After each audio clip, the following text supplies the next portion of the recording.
Hello everybody, I want to welcome you back here to Prog Monster. My name is Murph. I am the host of this show, a show dedicated to progressive rock and other forms of rock music.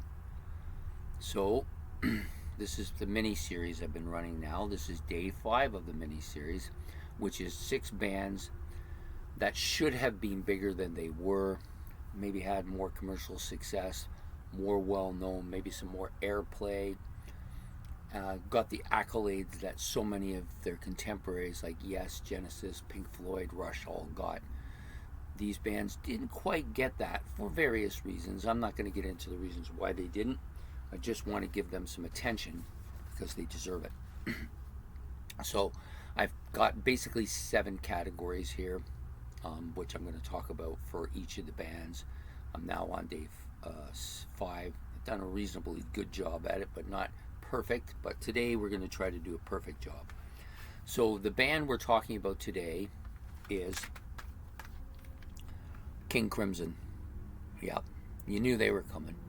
Now King Crimson was on the big 6 of Prog, but that was not my selection. That's what was generally thought of as the big 6 of Prog. And they deserve to be amongst that as well, but they deserve to be here as well too, because they didn't get the kind of attention that they probably should. So King Crimson is the one that came out first of all these bands. 1969, this album in particular came out. When I think of King Crimson, I think of them having seven albums that I think are top shelf, but really they have 13 albums in total. Just about all of them could be up there at different times, but I've included the 7 I think are generally perceived as being their best or their top albums, and those include In the Court of the Crimson King, In the Wake of Poseidon. I actually love this album, it's quite good. Islands, for some reason, which I've been going through my King Crimson discography from beginning all the way up so I can get that kind of full experience. But for some reason I forgot about this one and put this one in as their number 4, which is actually, this should be coming next, not currently on there. But Lark's Tongues and Aspic, great album. Stainless and Black Bible Black, sorry, I want to say Black Bible. And Red, of course, had to be in there. And then Discipline. So those are the 6 or 7 that I think belong in that list of top shelf albums. Now, their Magnus opus, I would probably say this is their Magnus opus, their first album. But a lot of people tend to lean towards this one as well. You wouldn't be wrong with either of them. I think that the reason I put In the Court of the Crimson King is because I think it's more recognizable than the other one. Okay, so there's been like 23 members in total in King Crimson.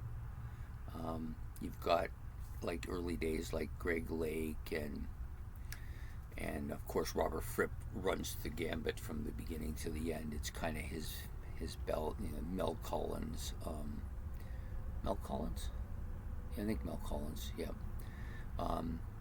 John Wetton, Bill Bruford, David Cross, all these people have been members.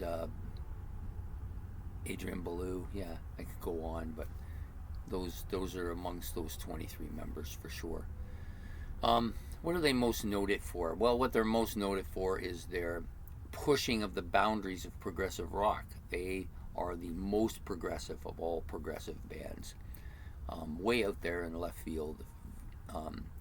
Really, to me, doing things that no other progressive band has ever done or hadn't done up until they did it. They mix a very kind of jazz fusion, really progressive, even some just plain fusion in there. Lots of different noises. They're a band that's had 2 drummers at the same time. They've done just about everything you can think of. Lots of different instrumentations. Everybody's playing everything. Not afraid to incorporate anything, and they've not really had a bad album. So I wouldn't call them commercial in any sense of the word. I think they've, the other thing that I think they're noticed for is their fantastic instrumentation and complex arrangements. Few bands have as nearly as complex as they do, and heavy too at times too. So they're not, I wouldn't call them a pastoral band, although they have done some stuff that's kind of soft, but they just have some real raunchin' stuff as well. For me, I would say E.L.P on the first album is still my favorite at this time. I mean, it's probably going to change because I've got 4 or 5 more albums to go through before I get one, and I've got some up here that I didn't even include in this list I showed you, and there's still more out there I haven't listened to. But by the time I'm all said and done, this could still be my number one. But currently, E.L.P is the song I like the best by them, and of course, Bill Bruford, being a drummer myself, he is my favorite member of King Crimson. Although I do like Robert Fripp, I think his guitar style is very unique. What are they up to now? Well, they're not up to anything. They disbanded.